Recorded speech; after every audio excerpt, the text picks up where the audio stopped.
재건축 재개발 조합에서 시공자를 선정하는 과정, 조합원 여러분들께서 가장 예민하게 지켜보시는 부분 중 하나입니다. 왜냐하면 수천억, 많게는 수조원대 공사비가 직결되기 때문입니다. 그런데 시공사 선정 과정에서 건설사가 조합원들을 개별적으로 접촉해서 홍보하거나 금품을 제공했다면 과연 그 입찰이 무효일까요? 오늘은 개별 홍보 금지 위반과 시공자 선정 무효 판단 기준에 대해서 법원의 판례를 토대로 말씀드리려고 합니다.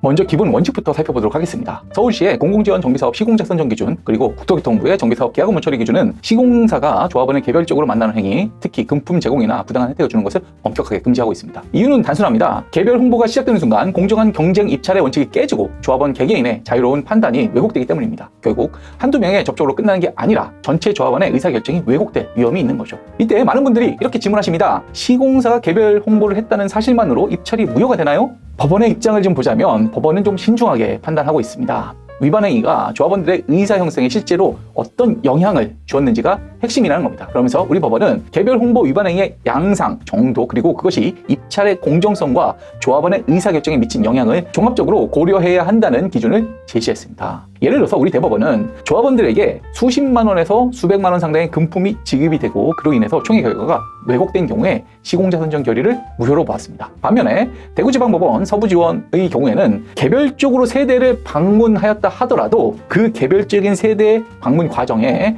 홍보 행위가 수반되지 않는 단순한 방문이었다. 이렇다고 한다면 개별 홍보에 해당하지 않는다고 본 판례도 있습니다. 즉 홍보 행위가 구체적으로 확인되지 않는 이상 무효로 볼 수 없다는 것입니다. 개별 홍보의 기준이 무엇인지 좀 더 법률, 법령에 명확하게 규정이 될 필요가 있다고 생각합니다. 어디서부터가 개별 홍보고 어디서부터가 개별 홍보가 아닌지가 좀 애매한 부분이 있는 것입니다.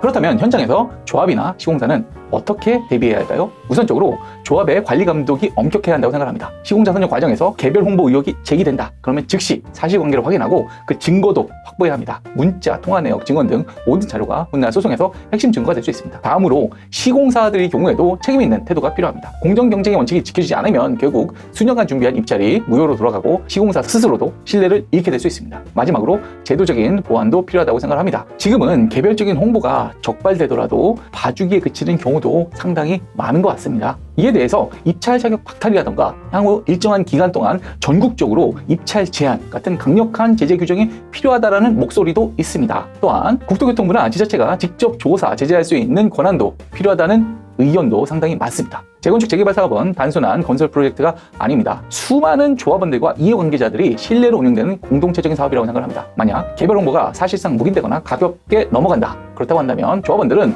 그 제도를 더 이상 신뢰하지 못하게 되고 사업은 끝없는 분쟁에 휩싸일 수 있다고 생각합니다. 결국 그 피해는 모두 조합원들에게 돌아올 수 있습니다. 따라서 조합과 시공사 모두 공정성이라는 원칙을 철저하게 지키고 또 작은 위반도 사업 전체를 흔들 수 있다는 점을 반드시 명심할 필요가 있겠습니다. 이상 법무 빈센트의 김정우 변호사였습니다. 감사합니다.